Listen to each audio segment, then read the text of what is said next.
ఆంధ్రప్రదేశ్ ఎన్నికల ప్రచారాల్లో మాటలు తూటాలు పేలుతున్నాయి. కానీ ఆచితూచి మాట్లాడలేకపోతే ఎలాంటి సమస్యలు వస్తాయో చంద్రబాబు జగన్ మాటల్లో స్పష్టంగా అర్థమైంది. సింగనమలలో ఒక టిప్పర్ డ్రైవర్ కి టికెట్ ఇచ్చారంటూ చంద్రబాబు నాయుడు చేసిన వ్యాఖ్యలు వైరల్ అయ్యాయి. అదే రోజు జగన్ ఆ మాటను అస్త్రంగా మార్చుకున్నారు. పేదలకు సీట్ ఇవ్వడాన్ని చంద్రబాబు ఓర్చుకోలేకపోతున్నారనడంతో సహజంగానే వైసీపీ అభిమానులు ఇద్దరి మాటల్ని వైరల్ చేశారు.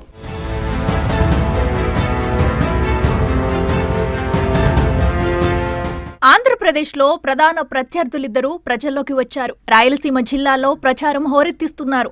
మాటలు తూటాలై పేలుతున్నాయి. ఆత్మస్తుతి, పరనింద నిండిన ప్రసంగాల వేగం, ఘాటు పెరిగాయి. అయితే అవి హద్దు మీరినప్పుడు బెడిసి కొడతాయన్న స్పృహ లేకపోవటమే అసలు సమస్య. సింగనమల ఎమ్మెల్యే టికెట్ ఒక టిప్పర్ డ్రైవర్కి ఇచ్చారని చంద్రబాబు నాయుడు అపహాస్యం చేశారు. ఎమ్మెల్యే భార్యకి ఎమ్మెల్యే భర్త సీట్ ఇవ్వకుండా పద్మావతికి వాళ్ళ టిప్పర్ డ్రైవర్ కి ఇచ్చారు. అవునా? నిజమేనా? ఇది గొప్పడే కదా. నాకు ఇప్పుడు వీళ్ళు చెప్పాలా? నేను వస్తామంటే మాట్లాడి చెప్పారంటే భార్య కంటే టిప్పర్ అయితే ఇంకా టిప్పర్ డ్రైవర్ అయితే ఈ ఎమ్మెల్యేలను కూడా మీ ఎడం చేత్తో వేలి ముద్రేసేవాళ్ళని పెట్టుకుంటున్నారు. ఆయన టిప్పర్ డ్రైవర్ ని పెట్టాడు. గొప్పోడయ్యాను శభాష్. నిన్ను డెఫినెట్ గా అభినందించాలి. నీ తెలివితేటలకు ధన్యవాదాలు. శభాష్. దీన్ని జగన్ వెంటనే తన ప్రచారాస్త్రంగా మార్చుకున్నారు. అదే సింగనమల అభ్యర్థి రామాంజనేయులను పక్కన పెట్టుకుని మరీ ఆ విమర్శను తిప్పుకొట్టారు. పేదలకివ్వటాన్ని ఎలా తప్పుపడతారని ఘాటుగా ప్రశ్నించారు. ఇక్కడే ఒక విషయం చెప్పాలి. రామయ్యన్న బీసీ సామాజిక వర్గానికి సంబంధించిన ఒక పేదవాడు. ఈ మాట ఎందుకు నేను చెప్పాల్సి వస్తా ఉందో తెలుసా? రామయ్యన్నకు ఎందుకు నేను టికెట్ ఇచ్చాను అని ఇంత గర్వంగా సగర్వంగా ఎందుకు చెప్పాల్సి వస్తా ఉందో తెలుసా?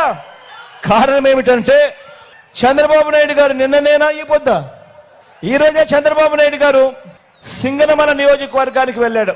సింగనమల నియోజకవర్గానికి వెళ్ళి అక్కడ పబ్లిక్ మీటింగ్ లో చంద్రబాబు నాయుడు గారు మాట్లాడుతూ వైఎస్ఆర్ కాంగ్రెస్ పార్టీ ఈ సింగనమల ఎమ్మెల్యే టికెట్ ఒక టిప్పర్ డ్రైవర్కు, ఒక లారీ డ్రైవర్కు, టిప్పర్ డ్రైవర్కు ఇచ్చిందని చెప్పి హేళన చేశాడు.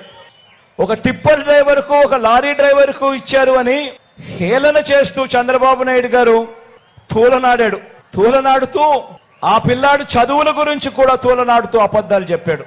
ఇదే పెద్ద మనిషి చంద్రబాబు నాయుడు గారికి ఈ సందర్భంగా చెప్తా ఉన్నా, అవునయ్యా చంద్రబాబు, వైఎస్ఆర్ కాంగ్రెస్ పార్టీ ఇచ్చింది, జగన్ ఇచ్చింది, పేదవాళ్ళకి ఇచ్చాం. ఇది పేదవాళ్ల పార్టీ. తప్పే ఉందయ్యా చంద్రబాబు అని అడుగుతా ఉన్నా. పైగా సింగనమల అభ్యర్థి నిరక్షరాస్యుడని చెప్పటానికి వేలుముద్ర ప్రస్తావన చేయటం ద్వారా కూడా చంద్రబాబు నాయుడు దొరికిపోయారు.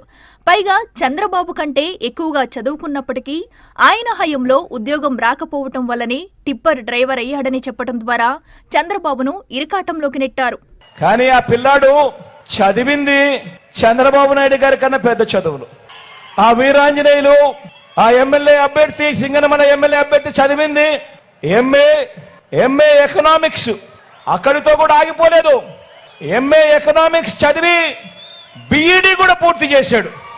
ఎంఏ ఎకనామిక్స్ చదివి బిఈడి కూడా పూర్తి చేసిన ఈ వీరాంజనేయులు చంద్రబాబు నాయుడు హయాంలో ఉద్యోగాలు దొరక్క టిప్పర్ డ్రైవర్ అయ్యాడు.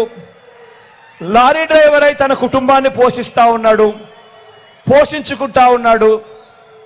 తన కాళ్ళ మీద తాను నిలబడేందుకు చంద్రబాబు నాయుడు గారి హయాంలో ఎంఏ ఎకనామిక్స్ బిఈడి చదివిన ఆ Veeranjaneyulu tipper driver, lorry driver అయితే మీ బిడ్డ జగన్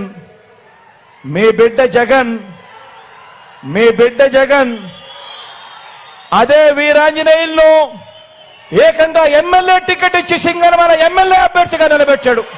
అదే సమయంలో మడకసిరలో ఉపాధి హామీ పథకం కూలీగా ఉన్న ఈర లక్కప్పకు సీటివ్వటాన్ని కూడా గుర్తు చేసి జగన్ తాను పేదల పక్షపాతనని చెప్పుకున్నారు. ఆ మడకసిర నియోజకవర్గంలో మన అభ్యర్థి పేరు లక్కప్ప. రేపొద్దున చంద్రబాబు నాయుడు గారు అక్కడికి పోయి కూడా అంటాడు, ఉపాధి హామీ కూలీ పనులు చేసుకునే లక్కప్పకు జగన్ టికెట్ ఇచ్చాడు అని. చంద్రబాబుకు చెప్తా ఉన్నా,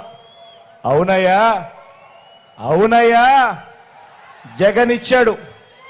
ఉపాధి హామీ కూలీ చేసుకునే లక్కప్పకు కూడా టికెట్ ఇచ్చాడు, పేదవాడికి టికెట్ ఇచ్చాడు. జగన్ పేదవాళ్లను ఎదగనివ్వాలి అని చెప్పి జగన్ అడుగులు వేస్తా ఉన్నాడు అని చంద్రబాబు నాయుడు గారికి చెప్తా ఉన్నా. ప్రత్యక్ష ప్రసారాలు సోషల్ మీడియా యుగంలో ఏ వ్యాఖ్యలైనా దావానలంలా వ్యాపిస్తాయి. అందుకే రాజకీయ నాయకులు ఆచితూచి మాట్లాడకపోతే సమస్యలొస్తాయి మరి.